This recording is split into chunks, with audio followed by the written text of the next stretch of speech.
Pronto, vamos começar aqui, gente. Boa noite. Na aula de hoje a gente ainda vai falar um pouco, tá, sobre a parte da ciência moderna, né? Na aula passada, tínhamos comentado aí um pouco sobre o renascimento científico, que engloba um pouco dessa idade moderna, da ciência moderna. Só que a gente vai falar especificamente hoje, né? Vou dar um enfoque especial para a parte da ciência em si, porque na aula passada, dentro do próprio renascimento, eu falei muito de questões de artes, de cultura e tal. E aí hoje eu vou falar especificamente da parte da ciência na Idade Moderna. E o nascimento daquilo que a gente chama hoje de ciência moderna, tá? Pessoal, assim, já que já tem vocês aqui na sala e que está sendo feita a gravação também, a outra nota de vocês, que eu vou passar um segundo trabalho para vocês, eu ainda tô decidindo que trabalho será esse, mas ele vai ser relacionado com a ciência especificamente no Brasil, tá? A história da ciência no Brasil, certo? Eu vou formalizar esse trabalho, colocar lá no Classroom, tá? Com a data, tudo certinho, o que vocês vão ter que fazer. Só que já tem o tema, é ciência no Brasil, porque a gente tem dado enfoque, a gente tem dado enfoque falando da ciência desde da pré-história, né? Da antiguidade. Passamos pela Idade Média, estamos aqui na Idade Moderna. Infelizmente, eu não sei se a gente vai conseguir falar, por conta do tempo, das aulas aí, eu não sei se a gente vai conseguir falar sobre a ciência contemporânea. Eu vou tentar dar algum jeito na próxima semana, pelo menos gravar um vídeo ou dois vídeos, gravar mais duas aulas, para falar um pouco sobre a ciência contemporânea, tá? Sobre o século XX, falar um pouco sobre o século XX e sobre a ciência contemporânea, né? Século XXI. Porque na aula de hoje eu vou falar um pouco da ciência moderna, né? O início da ciência moderna, e vou tentar falar um pouco de século XIX. E aí depois a gente já vai dar um pulo, né? Para século XX e ciência contemporânea, duas coisas que faltam. E aí vai ficar um vácuo, faltando uma coisa, que é um pouco da ciência no Brasil. E aí essa ciência no Brasil vai ser a história da ciência no Brasil vai ser um trabalho que vocês vão ter que fazer, tá? Então essa lacuna ela vai ser preenchida através de um trabalho, tá? Então próxima semana possivelmente a gente não vai ter mais encontros ao vivo, tá? Então as aulas que eu vou postar na próxima semana serão aulas gravadas a respeito dessas duas temáticas que eu acabei de falar, tá? E o trabalho de vocês também, que vai estar. Então vão ser essas atividades aí da próxima semana. Deu para entender aí, gente?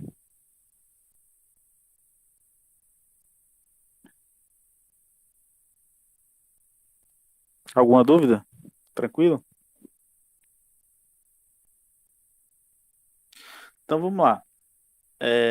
O Renascimento, né, que a gente viu na aula passada, ele foi o precursor da ciência moderna. Então isso a gente já tínhamos visto na aula passada. Então a mentalidade, ela surgiu a partir da mentalidade europeia, né, porque o próprio Renascimento ele foi um movimento local, um movimento europeu, e essa mentalidade europeia fez surgir aquilo que a gente chama de mentalidade moderna. Tá? E essa mentalidade é em todos os aspectos, desde de aspectos artísticos, culturais até nos aspectos científicos. É, Tínhamos visto também na aula passada aquela questão do pensamento grego-romano, né? No Renascimento tinha resgatado isso lá da antiguidade. E esse resgate do pensamento grego-romano, ele teve reflexo no movimento artístico e no movimento científico, tá? Então teve aquelas questões de mudança de valores, né? O homem como sendo o centro do universo, a questão do racionalismo, né? O ser humano passou a usar bastante o racional, né? Teve a questão do empirismo também. Tudo isso foram características do Renascimento. Só que na aula passada, muito embora eu falei assim bem de maneira bem curta de alguns nomes, né, de alguns cientistas da ciência moderna, da Idade Moderna, do Renascimento, hoje eu vou tentar falar um pouco mais, certo? Porque foi uma coisa que ficou faltando. Então, dentro da área da física, para mim não colocar uma biografia muito completa, eu vou mostrar basicamente os nomes e as contribuições desses cientistas. Por exemplo, Newton. Nessa época, o Newton, dentro dessa parte aqui da idade da ciência moderna, o Newton estava estudando fenômenos da luz. Né? Ele foi o cara Ele foi o cara que desde aquela época ele estava estudando aquele fenômeno de decomposição da luz, né? Ele pegava a luz, passava por um prisma, né? A luz branca, a luz solar, e via que a luz branca era formada por outras cores, né? Aquele espectro da radiação branca, que a gente estuda muito em espectroscopia. Então, os estudos de luz, decomposição da luz, eles já eram iniciados, já foram iniciados desde a época de Newton. Então, não chega a ser nenhuma coisa tão nova assim, né? Então, quando a gente começa a estudar espectroscopia, né? Espectros atômicos, lá nas disciplinas de química geral, pelo menos eu sempre começo a falar que a parte de espectro já tinha sido iniciada pelo próprio Newton. Os estudos de Newton já tinham introduzido esses conceitos. Então, Newton trabalhou bastante com propriedades da luz, né? Então, ele foi um cara que contribuiu muito para a ciência, para aquilo que a gente chama hoje de ciência moderna, tá? Nessa época aqui da Idade Moderna. Então, especificamente aqui, eu não estou falando nem precisamente de Renascimento, eu já estou falando das bases da ciência moderna. Só que, obviamente, ela introduziu com o Renascimento. E aí, hoje, eu já estou falando da ciência moderna e de nomes de cientistas que estão dentro disso que a gente chama de ciência moderna. Tá? Então, a partir de agora, a gente já vai começar a ver nomes muito, muito conhecidos que a gente estuda na química. Né? Por exemplo, muito embora sejam físicos. Aí, por exemplo, um outro nome é o de Faraday. Né? Faraday foi o cara da eletricidade. Né? Então, a gente estuda muito as contribuições de Faraday quando estamos estudando eletroquímica. Né? Ele foi um cara responsável aí pelos estudos da eletricidade. Outro cara bastante conhecido na área da física, que é dentro desse contexto de ciência moderna, é Maxwell. Tá? Então, Maxwell também a gente estuda dentro da química. Ele é o cara responsável pelo eletromagnetismo e pela óptica. Então, quando a gente está estudando radiação eletromagnética e algumas outras coisas relacionadas com magnetismo, tem algumas contribuições de Maxwell que a gente estuda dentro da química. E lá na física, especificamente no eletromagnetismo, tem as leis de Maxwell. Dentro da óptica também tem muita contribuição de Maxwell. Então, ele é um cara dessas duas áreas aí que faz parte da ciência moderna, né? Kelvin, né? Não preciso nem falar, né? Estudamos na física e na química também. Ele foi o cara responsável pela escala de temperatura absoluta. Então, ele faz parte também desse rol de cientistas que fazem parte daquilo que a gente chama de ciência moderna, tá? Na área da química, a gente tem o Boyle, né, que eu já tinha falado na aula passada. Acho que da parte de química na aula passada eu cheguei a falar somente de Boyle mesmo, né, que ele estava lá dentro do movimento do Renascimento e também é um dos caras que fazem parte da ciência nessa parte moderna, né?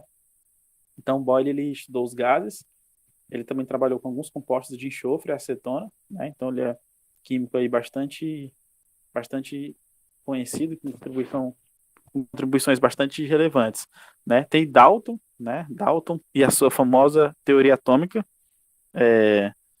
Dalton e a sua famosa teoria atômica, né? Ou seja, a matéria é feita de átomos, né? Então ele é um cara também muito muito importante para os nossos estudos de, de química. Tem o Ramsay, e muito embora não seja um cara conhecido no nosso estudo de química moderna, né? Tipo, Boyle a gente estuda até hoje. As contribuições de Boyle. Dalton também, só que Hansen não, mas ele foi um cara importante aí para a questão do grau de sedação em pacientes. Né? Ele descobriu uns compostos que eram responsáveis por elevar esse grau de sedação em determinados pacientes. Né? Muito embora as contribuições dele não sejam tão estudadas atualmente nos cursos de química, por exemplo. Né? Não tem aplicações para os estudos de química, mas mais para a parte de medicina, digamos assim. Na área da biologia,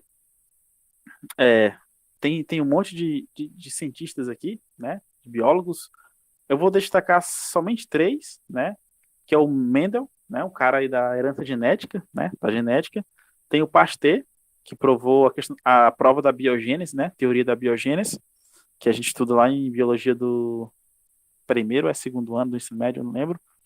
E tem aí também o Darwin, né? Que fala da evolução de seres vivos. Então vocês percebem que a partir de agora a gente está num patamar de estudo, né?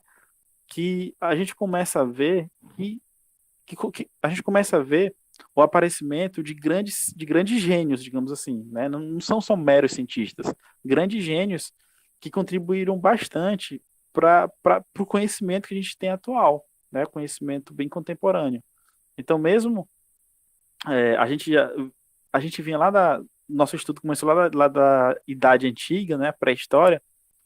E aí, quando a gente passa pela pré-história, passa pela Idade Média, as contribuições que aparecem, elas são mais ou menos genéricas. Ou, né, a gente fala assim, tem uma determinada civilização contribuiu para a arquitetura, contribuiu para técnicas agrícolas. Então, as contribuições elas eram mais ou menos assim, baseadas em civilizações. E aí depois quando a gente chegou nos gregos, aí já começou a ter uma diferença. Os gregos já foram, digamos assim, pessoa física contribuindo, né? Aristóteles, Platão, é, o Leucipo, o Demócrito, esses caras assim, eles já teve contribuição específica.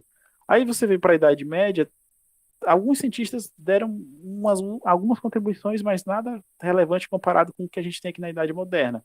E aí na Idade Moderna, e naquilo que a gente chama de ciência moderna, a gente já tem contribuições magníficas, né, para o desenvolvimento da ciência, né? E aí também são contribuições não de países ou civilizações, não, são contribuições de pessoa física, né, cientistas específicos, com suas teorias, né, e teorias que seguem vivas até hoje, né, e conseguem explicar vários fenômenos até hoje, né? Então, eu acho interessante isso. Então, isso aconteceu, digamos assim, aquilo que a gente conhece como ciência hoje em dia, ela teve, digamos assim, um pontapé, não inicial, mas teve uma consolidação justamente nessa parte aqui da ciência moderna.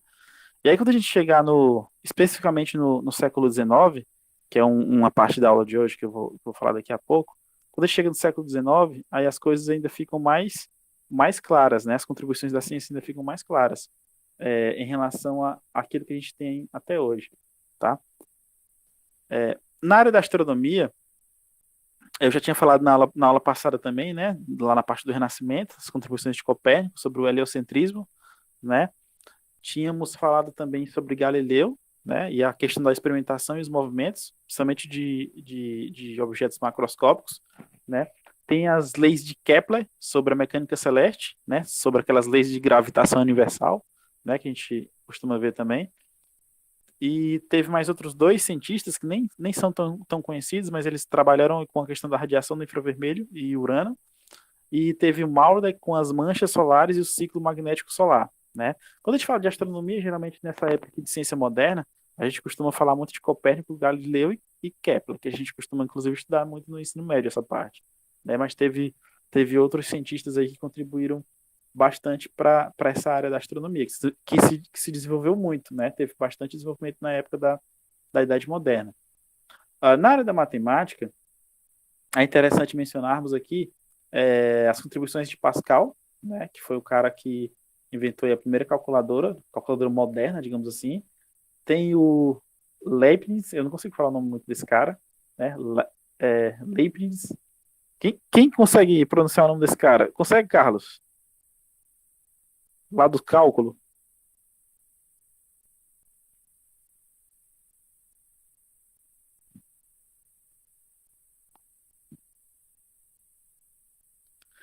Esse segundo, eu vou falar assim, esse segundo Leibniz, é difícil o nome desse cara. Ele foi um dos caras responsáveis pela criação do cálculo integral, cálculo diferencial, né? A gente costuma estudar muito isso aí em cálculo, mas sinceramente eu não consigo falar o nome desse cara.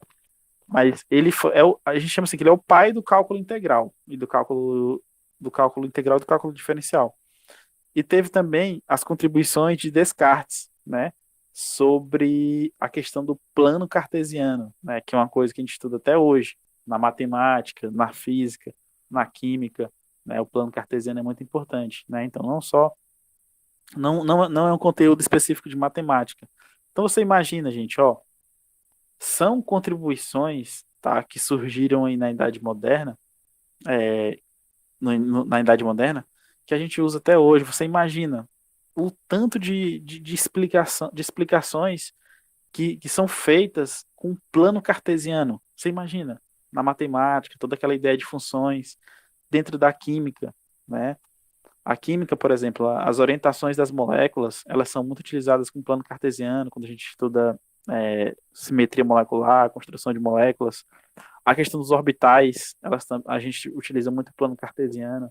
Quando a gente vai para tentar entender a mecânica quântica não, a teoria atômica atual, ela é baseada na mecânica quântica, né? E aí a mecânica quântica, ela é baseada não, ela é fundamentada em equações matemáticas. E aí as resoluções dessas equações matemáticas vão dar origem aos orbitais, né? E aí os orbitais eles ajudam a gente a descrever o comportamento do elétron, né? A localização do elétron, não a localização específica, mas a probabilidade de encontrar o elétron ali ao redor do átomo, né? Na periferia do átomo, naquilo que a gente chama de eletrosfera. E esses orbitais, eles têm uma orientação espacial. E essa orientação espacial é baseada no plano cartesiano. Então aqui eu estou dando só um exemplo de como o plano cartesiano ele está ele tá ligado diretamente com vários conceitos de química, de física e de outras áreas além da própria matemática, né? E quando a gente fala de cálculo integral, não precisa nem eu falar, né? Vocês devem ter estudado aí ao longo do curso de vocês essa questão de cálculo integral bastante aplicada dentro da química, né? Então é uma coisa que vem lá da matemática e ela chega aqui na química, em várias áreas. Então ela é muito estudada na parte de físico-química, né? Na parte de termodinâmica, tem muito cálculo integral. Na parte de química quântica, tem muito cálculo integral também. É... Deixa eu ver se eu estou me esquecendo outra coisa. Pronto, na parte de cinética, né? A cinética química, existe uma coisa lá chamada de leis de velocidade integradas, né? Que são as leis que servem para me determinar se tem um determinado reagente em um determinado tempo, ou determinado produto que foi formado sobre um determinado intervalo de tempo. E aí, a gente precisa pegar as leis de velocidades normais, que são as leis de velocidades derivadas, né? E quando a gente integra essas leis, a gente chega nas leis de velocidade integradas. Então, a integração é, um, é uma ferramenta muito importante dentro da química, né? Então, elas são contribuições que vêm lá da matemática e que surgiram aqui na Idade Moderna e compõem tudo aquilo que a gente chama de ciência moderna, tá?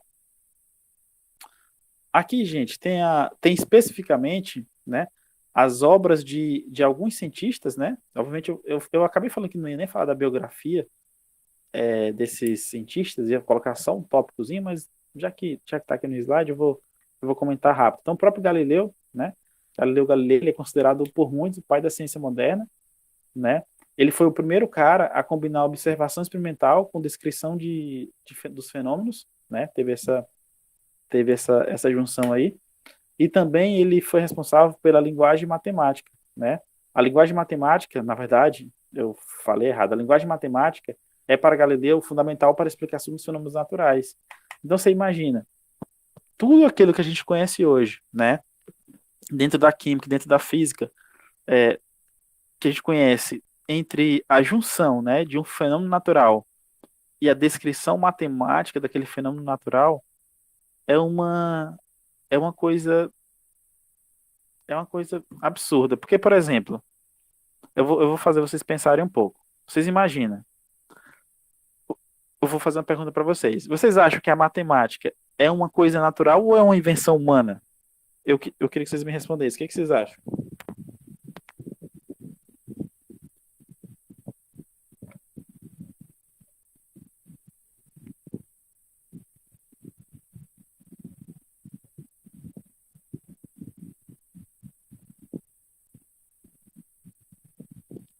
Tipo assim, ó. Eu tô perguntando, é, eu tô perguntando para vocês, vocês estão voando também. Eu tô perguntando para vocês se a matemática é uma invenção humana. Se é o ser humano que inventou a matemática.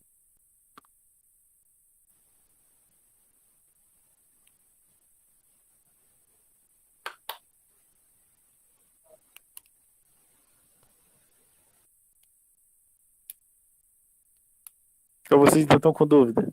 Se vocês ainda tá confuso.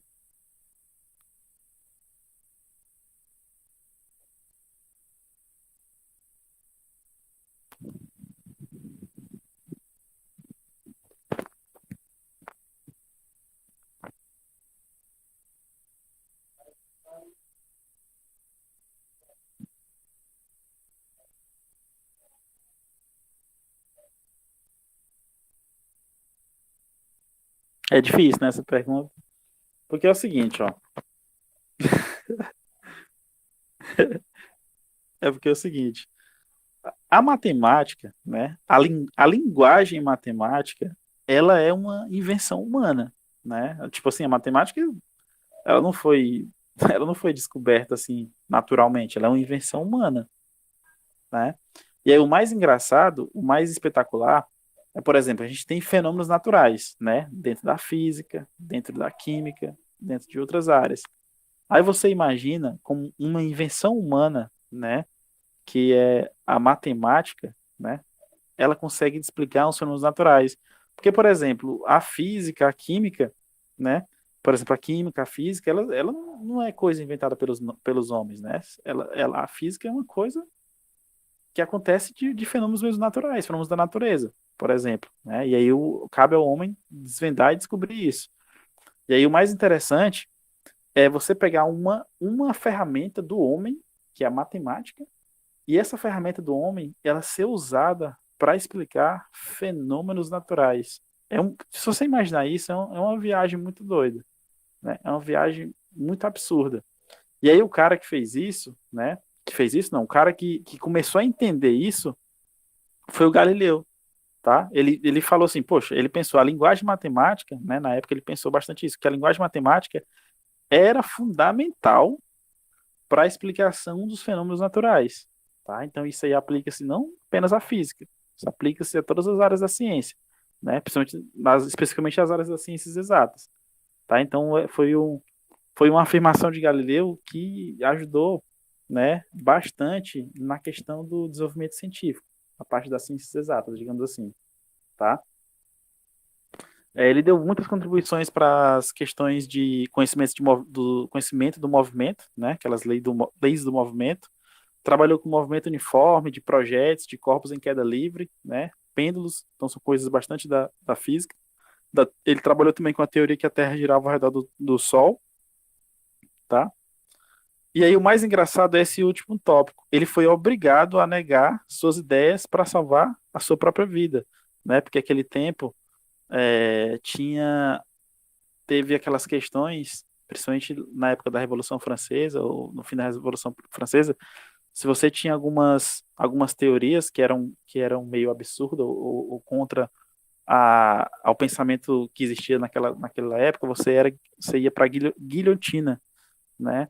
E, inclusive, se eu não estiver enganado, Lavoisier, quando a gente chegar lá na química, ele foi um cara que foi guilhotinado, né, por suas ideias meio absurdas da época, né? Só que, de fato, as ideias eram absurdas na época, só que eram corretas, né? Que viraram a base da química moderna, né? Inclusive, Lavoisier ele é chamado como pai da química moderna. Então, se Galileu é chamado por muitos o pai da ciência moderna, daqui a pouco a gente vai falar um pouco sobre Lavoisier, tá? Que é o pai da química moderna. Outro fenômeno, outro gênio também dessa parte, dessa época aqui, é Isaac Newton, né? Acabei de falar da contribuição dele sobre a questão da luz, né? Isaac Newton é, tem algumas características dele aqui, alguma descrição específica de Isaac Newton nesse slide, né? Fala que ele era nascido, né, em uma família de agricultores. Ele foi mandado para Cambridge por seu tio, né, para estudar. Aí ele objetivou inicialmente estudar direito, né? Só que ele mudou de ideia, se interessou por astronomia, principalmente pela astronomia que vinha sendo desenvolvida por Copérnico, Galileu e Kepler naquela época. Esses três aí eles, como a gente já tinha falado anteriormente, eles estavam com bastante contribuição na astronomia. E aí o próprio Newton se interessou por isso. E aí ele iniciou a revolução na matemática, na física e na astronomia aos 25 anos. Então o Newton, juntamente com aquele Leibniz, eles são os pais do cálculo, digamos assim, né, daquele que a gente tem de hoje como cálculo moderno. Né? E essa parte que ele fala que iniciou a revolução na matemática e na física e na astronomia são justamente por conta dessas contribuições que Newton forneceu. Né? Todo mundo que estuda um pouco a biografia de Newton sabe que ele foi eleito como membro da Sociedade Real, né? Tem as leis de Newton, né? A gente sabe, primeira lei de Newton, segunda lei de Newton, terceira lei de Newton, que são leis aí que fazem base daquilo que a gente chama de mecânica, né? Da física clássica, mecânica clássica e tal. Ele contribuiu para a astronomia, elaborando a lei da gravitação universal, né, juntamente com o próprio Kepler, que a gente viu anteriormente.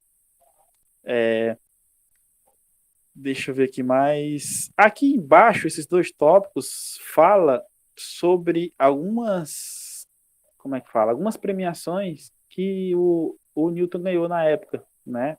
É, Guardião da Casa da Moeda Real, agraciado com o título de cavalheiro, que é um título muito importante lá no Reino Unido, né? Ele acabou recebendo, e ele foi o primeiro cientista a receber essa honra. Então, fala de algumas honrarias recebidas por Newton. Outro cara importante, só que aqui já vindo aqui para biologia, é Charles Darwin, né? Que é o pai da teoria da evolução, né? Então ele aqui mostra algumas características sobre Charles Darwin, né? A parte dos inícios dos estudos, né? Com as universidades que ele passou, vou passar para vocês isso aqui também. Aqui fala as contribuições, então lá os primeiros tópicos fala da questão da carreira, né, de estudo, e aqui já fala um pouco mais das contribuições, né, que falou que ele reuniu grandes coleções de rochas, plantas e animais, fósseis e vivos, né, lá no próprio estudo dele da teoria da evolução. Que mais? Deixa eu ver. Como eu não vou abordar todos os tópicos, gente, vai ficar o slide para vocês, eu estou tentando pegar as coisas mais importantes, né? Então, é basicamente isso. Que a questão a questão dele, né, da teoria da evolução, né, a famosa doutrina darwiniana da seleção natural, né, ou seja, da luta pela sobrevivência, da sobrevivência do mais apto, né? O cara que tiver mais adaptado àquelas condições é o cara que vai sobreviver. E aí essa ideia dele, né, da doutrina darwinista, na verdade, serviu como base para o famoso livro de Darwin, né? Darwin, que é a origem das espécies. E essa obra, né, ela é uma obra muito polêmica, porque ela choca-se diretamente com a questão do criacionismo, né? Então é uma obra bastante polêmica, só que a gente estuda muito as teorias da evolução natural de Darwin, né? Charles Darwin. Dentro da própria ciência moderna, tem algumas características ainda que eu posso comentar, que eu devo comentar com vocês, é aquela questão, né, do mundo medieval e o mundo moderno, né? Tinha uma discrepância absurda, né? O mundo medieval, ele era um mundo basicamente agrícola, né? Então a gente já está aqui no mundo moderno, né? Falando já de ciência moderna, idade moderna. Então o mundo medieval, a gente pode usar até a palavra atrasado, digamos assim, né? Então, eles estavam muito focados na questão, digamos assim, na questão agrícola, né? E aí também tinha a questão da igreja como sendo o centro de tudo, né? A principal entidade, né? E aí no mundo moderno a gente começou já a ter o aparecimento das grandes cidades, né? Então você já tem um completo uma completa diferença daquilo que existia no mundo moderno e no mundo medieval, tá? E aí, dentro dessa idade moderna, a gente tem a questão da matemática, como eu acabei de fazer uma pergunta para vocês, né? Então, a matemática, ela passa a ser, né? Ela passa a ter uma ideia, né? De uma operação mental discursiva e lógica para poder extrair conclusões, né? Então, o uso da matemática como essa ferramenta mental e lógica, além de discursiva, né? E também a matemática, ela foi fundamentada na elaboração e verificações matemáticas. Ou seja, para mim poder ter digamos assim, uma lei matemática, além de elaborar as leis matemáticas, essas leis elas eram verificadas, né? Então a matemática nessa época, ela tinha um rigor, um formalismo bastante forte, porque todas as observações elas eram verificadas matematicamente, tá? Na Idade Moderna, a gente tinha também a questão da busca da certeza e demonstração. Então, isso aqui já é importante para a parte da experimentação, né? Então, a gente não está... Na Idade Moderna, não tinha só aquela questão filosófica, aquela questão do pensamento, né? Tinha a questão da experimentação, né? Para poder explicar as coisas, certo? Outra coisa também importante naquela época era a organização econômica, né? Então, a gente está, inclusive, fugindo um pouco aqui da ciência, já falando um pouco também de economia. Então, naquela época tinha a questão da organização econômica, tá? Então, dentro da Idade Moderna, a gente já tinha essa diferença em relação àquilo que tínhamos na Idade Média, tá? Falando de experimentação, a gente tem as contribuições também de outro cara importante, que é o René Descartes, né? Ele afirmava, então aqui são algumas contribuições de Descartes, ele falava que jamais deveria acolher algo como verdadeiro enquanto não fosse verificado, ou seja, enquanto não fosse provado, experimentado, né? Tinha a questão também, gente, de fragmentar as dificuldades para examiná-las mais de perto, né? Como se você tivesse um problema, né? Um problema complexo, e aí você começa a tentar resolver esse problema complexo por partes. E aí, geralmente, a gente começa a resolver as partes mais fáceis, né? Se você tivesse uma questão, e aí, numa prova, né? Geralmente você começa a resolver as questões mais fáceis, pelo menos tem gente que é assim, e ajuda. Então, essa ideia, ela já vem desde a época de Descartes, né? Tem a parte de impor ordem aos pensamentos, né? Meio, isso que já é mais filosófico, né?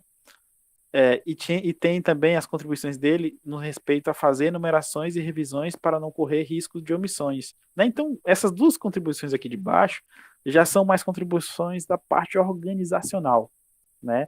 Da parte organizacional. Só que, de certa forma, essas contribuições, elas são importantes para a ciência, né? Tipo assim, se você está fazendo um experimento ou qualquer trabalho científico, é importante você ter em mente esses 4 tópicos, né? Ter a parte da organização, enumerar, revisar, ter a parte de examinar os problemas mais de perto, né? Os problemas que acontecem mais de perto. Tipo, eu estou fazendo um experimento, aí uma parte específica do experimento deu errado, eu não estou conseguindo determinar o que que é. Então você vai fragmentar o experimento, trabalhar só com essa parte específica para tentar examinar mais de perto qual que é o problema, né? E jamais tentar acolher algo como verdadeiro antes de fazer o experimento, né? Então, essas 4 contribuições de Descartes, elas servem muito para a questão do método científico, que a gente já viu bastante nessa disciplina aqui, tá? Tem mais outros cientistas aqui, cientistas não, tem mais outros figuras aqui que contribuíram bastante para a parte de filosofia. Tem esse aqui que é o do cálculo, né, que eu acabei de falar para vocês, né? Eu vou estar passando para vocês os slides, depois vocês vão dar uma olhada, né? Tem a questão do método científico, método científico não, método experimental, né? Algumas características do método experimental, que é a indução exata, comprovação experimental, dedução, indução generalizada, o empirismo, que é o próprio experimento, né? Tem algumas, são características do método experimental que surgiu naquela época, né? Deixa eu ver o que mais aqui, gente. Então, e aqui são as contribuições específicas, são a descrição específica desses tópicos aqui, gente, que tratam do método experimental. E aí eu vou passar para vocês os slides e depois vocês deem uma olhada nessa questão, tá? Desses tópicos de indução exata.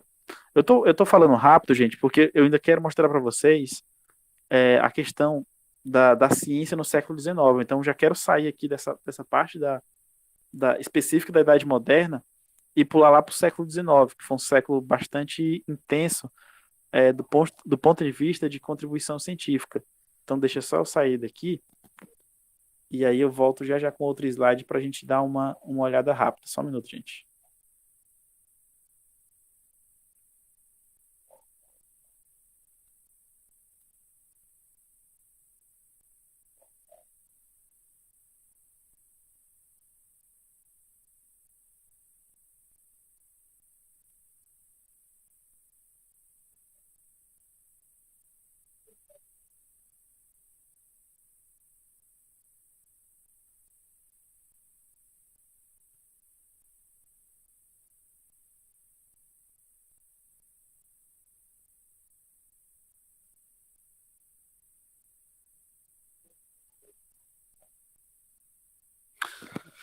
Pessoal, só para mim recapitular, deixa eu ver aqui.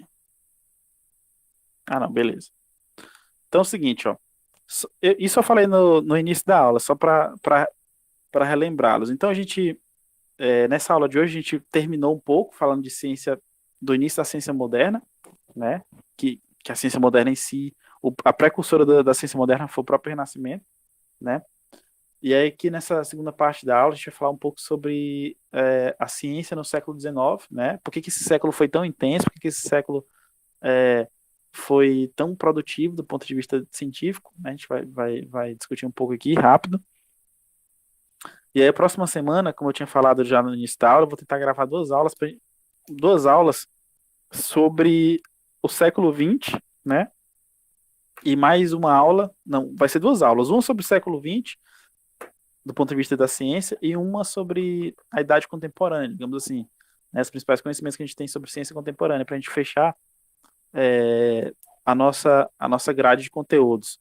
Tá? Muito embora a gente não vá conseguir ver tudo por conta do tempo, mas pelo menos para a gente tentar pincelar em todas as etapas da história, né?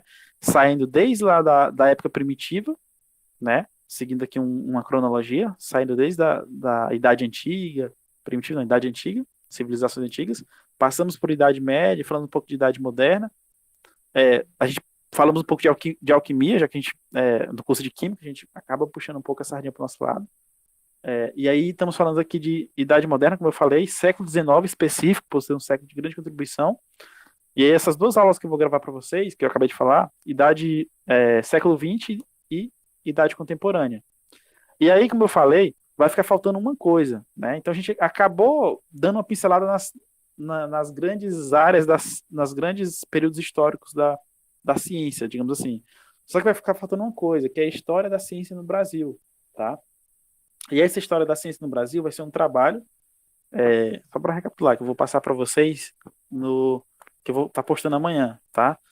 Ainda estou aqui terminando de decidir sobre qual o formato desse trabalho, mas no entanto a temática já tem, né, que é a história do Brasil, e aí amanhã eu vou formalizar, colocar no Classroom tudo certinho e vocês vão dar uma olhada, tá? E aí vão ter um prazo de entrega para me entregar, vão ter o prazo de entrega até o finalzinho da próxima semana, que é quando encerra o nosso período aí. Beleza, gente? Sobre os fatores que contribuíram para o triunfo da ciência no século XIX, né? A gente teve um conjunto o triunfo da ciência no século XIX foi motivado por alguns conjuntos, né? Algumas coisas, tá? Que mudaram basicamente a concepção de mundo e do próprio homem. Então, a gente teve, né, dentro do século XIX, a questão da evolução da física, da química, das ciências da vida, né? Essa evolução, elas reforçaram a ideia de que era possível chegar à verdade através da razão e da ciência, tá? Então, essa questão da razão e da ciência, ela foi responsável pelo progresso, né? Progresso ao nível do conhecimento, tá? Outra coisa também que foi responsável pelo progresso da ciência no século XIX foi a questão da melhoria das condições de vida do homem, tá? A melhoria das condições de vida do homem. Então, como resultado, a gente tinha a questão da aplicação prática de novas descobertas científicas, tá? Então, essa melhoria das condições de vida do homem é uma questão bem genérica, bem global. Só que a gente pode entender como uma melhoria mesmo em tudo, né? Em tudo, você imagina. Não tem como comparar o homem moderno com o homem da Idade Antiga, né? Então, teve uma melhoria acentuada, tá? Então, eu não vou nem na Idade Antiga, eu já vou desde a Idade Média, né? Se você pegar da Idade Média, tinha uma pequena parcela, né, da população naquela época que tinha as regalias, né? Os senhores feudais, por exemplo, eles tinham regalias, tinham, digamos assim, condições. Só que a grande maioria eram os servos, eles não tinham. Então, já na Idade Moderna, essa questão da melhoria da condição já tornou-se uma coisa, digamos assim, mais democrática, mais ampla, né?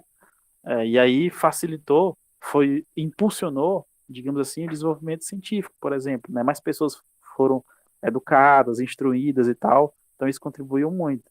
Muito embora, dentro desse período, ainda tinha as questões das monarquias, né?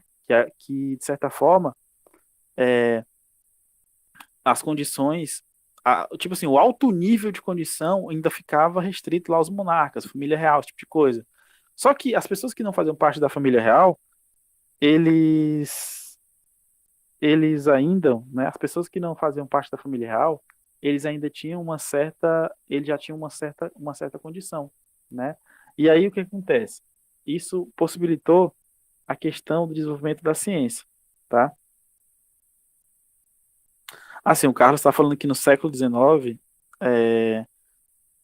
90% da população era na Inglaterra de extrema pobreza. Então, assim, é, é óbvio que se você for pegar, eles eram.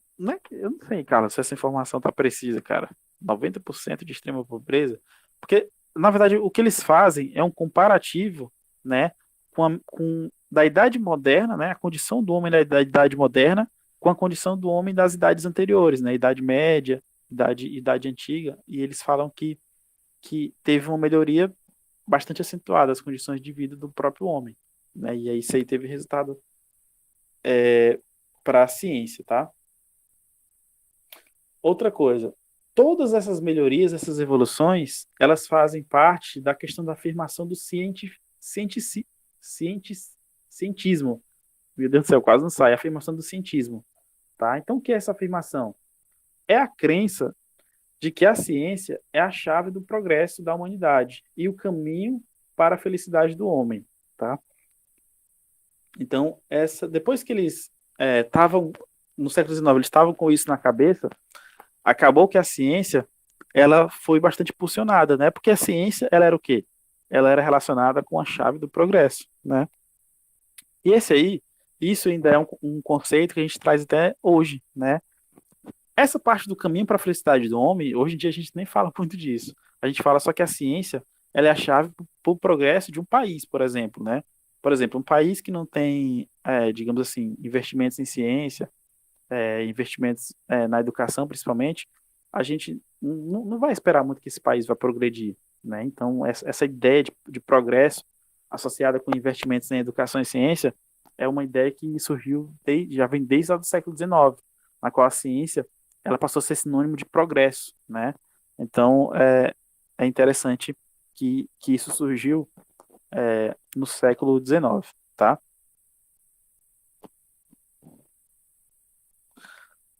Ele, aqui nessa parte, a gente vai comentar um pouquinho aqui, em que domínios, né, que se manifestou o avanço das ciências e quem foram os protagonistas, tá?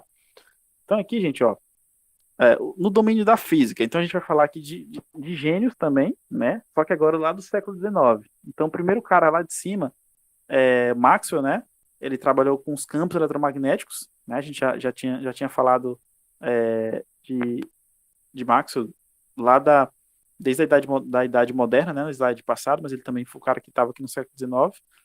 A gente pode falar também de Joule, né, criou a teoria mecânica do calor. Então o Joule a gente estuda ele muito na termodinâmica, né.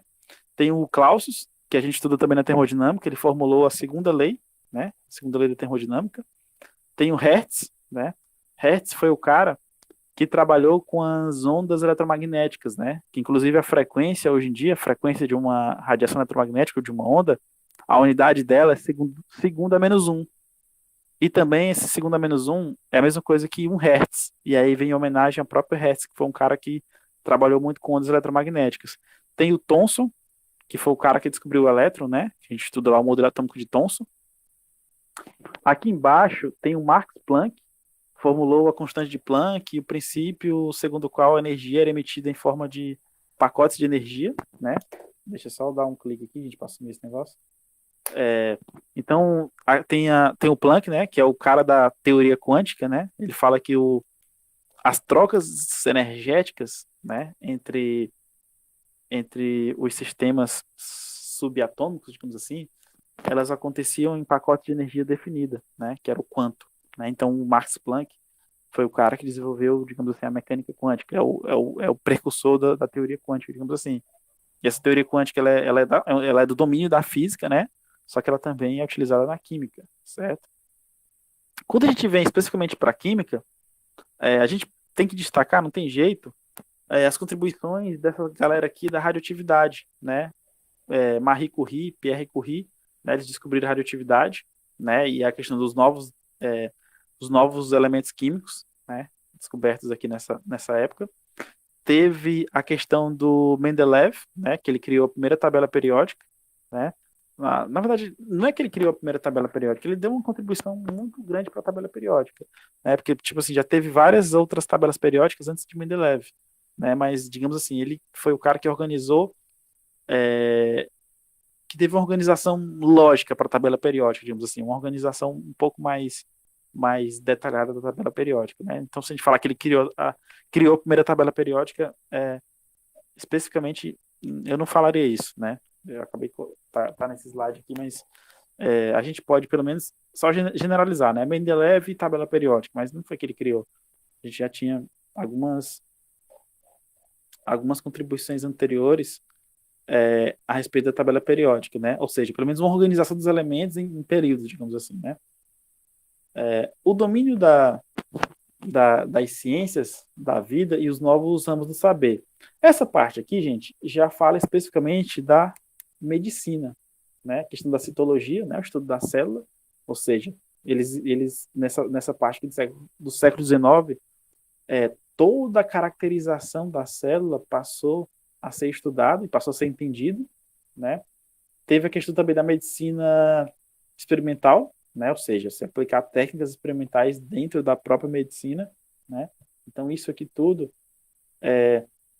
foi no século XIX. Tem aqui a questão do Pasteur, né? Ele descobriu o papel das bactérias e dos micro-organismos nos seres vivos, tá? E aí foi muito importante para o processo de pasteurização. E aí isso aqui teve consequência direta e tem consequência direta até hoje, né? Para a questão de transporte de alimentos, conservação de alimentos, né? Diminuindo os riscos de decomposição, né? Então a questão de Pasteur foi para a biologia aí foi muito importante, certo? E muito dessas ideias, né? Por exemplo, o cientismo, digamos assim, o método científico, ele não limitou-se apenas às ciências exatas e ciências da natureza, por exemplo. Tá? Ele foi também aplicado nas ciências sociais, destacando-se, por exemplo, no positivismo de Augusto Comte. É óbvio que eu não vou falar muito aqui, gente, porque a gente vai sair um pouco da ciência. Aí a gente vai sair um pouco da ciência e já partir um pouco para a questão de sair das ciências exatas e sair para as ciências naturais, né? E não é nem o papel da nossa disciplina aqui, né? No entanto, é só mesmo um tópico adicional, que é essa questão, né, do método científico, né? Que é muito importante a gente ter em mente isso. O método científico, a gente falou muito nessa disciplina, ele não é específico para ciências exatas e ciências naturais, tá? Ele não é uma coisa só da matemática, da física, da química, da astronomia, não. O método científico ele é usado nas ciências sociais, por exemplo, na psicologia, tá? Tá? Nem sei se psicologia é classificada como ciência social, mas, por exemplo, na sociologia também utiliza muito a questão do método científico, ou seja, a descoberta da realidade através da observação e da experimentação. Só que observação e experimentação de maneira organizada, tá? De maneira é, estruturada, daquilo que a gente chama de método científico, tá? Então, é importante a gente ter ideia de que o método científico foi bastante utilizado nas descobertas aqui do século XIX, ela também ganhou notável aplicação em outras áreas da ciência. Beleza, gente? Nessa parte aqui do século XIX, gente, o que eu queria comentar com vocês era basicamente isso mesmo. Falar dos nomes, né? Não tem muito o que falar assim de outras coisas a não ser dos nomes mesmo, né? Então a gente viu Joule, a gente acabou falando de Planck, falando de Marie Curie, falando de Joule, Clausius. Então esses caras aqui foram grandes nomes que contribuíram muito para a ciência e eles estão inseridos aqui no século XIX. Tá? Então foi um século bastante intenso. Porque isso aqui tudo desses caras, né? Esses caras que eu chamo de cientistas, a gente estuda até hoje. Né? Ó, Maxwell, a gente estuda hoje. Joule, estudamos hoje na termodinâmica. Clausius, né? Hertz, quando estamos estudando onda. Max Planck, o Max Planck, ele digamos assim, ele inventou a teoria quântica. E a teoria quântica é a base do modelo atômico atual, tá? Thomson a gente estuda até hoje. Então, são cientistas que a gente estuda até hoje, cara. Então, por isso que a gente costuma falar que o século XIX foi um século bastante intenso do ponto de vista de produção científica. Pessoal, eu estou encerrando aqui a nossa aula por aqui, certo? Já está dando quase 8 horas. Eu queria perguntar se vocês ficaram com alguma dúvida, algum comentário, alguma curiosidade. Falem aí.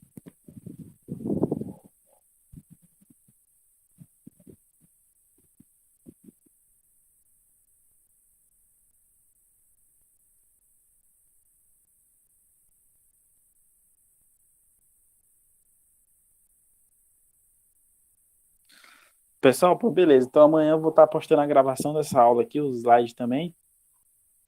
E daí, próxima semana, eu vou estar postando para vocês. Amanhã também vou estar postando o trabalho, né? Para a gente fechar a nossa nota aqui da disciplina. E outra coisa, gente, eu vou estar postando também no Classroom um link de um texto que vai falar sobre um pouco o surgimento da química moderna. Então, estou falando muito aqui de ciência moderna, tá?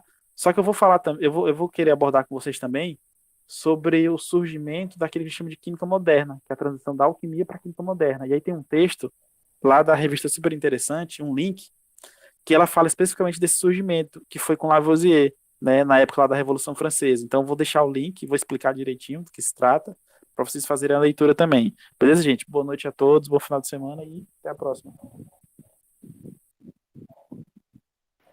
Boa noite. Tchau, tchau. Então, essa é a nossa última aula, né, professor? Síncrona? Já saiu. E, Eliane, tá conseguindo me escutar? Eu acabei desligando do celular, mas estou aqui no computador. Pode falar. Essa foi a nossa última aula síncrona, nós vamos ter ainda quinta-feira. Não, essa foi a última. Na próxima semana vai ser aulas gravadas e aí a quinta-feira talvez seja o prazo de entrega do outro trabalho. Então essa basicamente foi a última. Tá bom, então. Beleza? Tchau, tchau, professor. Boa Tchau. noite. Boa noite.